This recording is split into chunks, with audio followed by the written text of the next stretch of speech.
Welcome to This Old House. All it takes is a simple framework made from stock oak and molding to make this tabletop vase holder. First, you'll need to measure the top. Position 3 glass bottles evenly along the center line of a 1x4 board. Use a combination square to mark 3 evenly sized sections onto the board. Find the center point of each section by making an X. Cut the board to size. Place the top marked side up on a piece of scrap wood. Measure the diameter of each bottle mouth and select a hole saw that fits through the opening. Bore a hole through the marked center points on your board, 1 hole for each bottle. Use a rasp and file to widen the holes on the underside of the board. The bottles should slip easily in and out of the holes.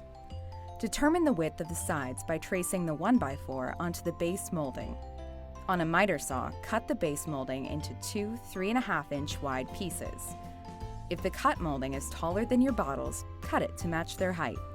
To make the base, measure the length of the top. We added 1.5 inches to that length to account for the thickness of our molding. Cut a 1x4 board to that measurement. Position the base on your work table with one end hanging over the table's edge. Glue on the bottom edge of the cut base molding, clamping it to the base so it's flush at the end. Drill pilot holes through the base and into the molding, fastening them with trim head screws. Repeat on the opposite side. Next, mark and miter shoe molding to trim the base. Glue molding in place with alternating beads of wood glue and superglue.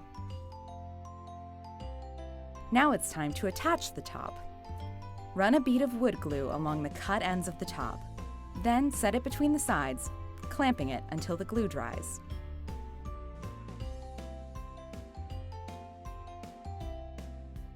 All assembled, sand and stain the finished piece. Slide the bottles into place. Now you just need the flowers.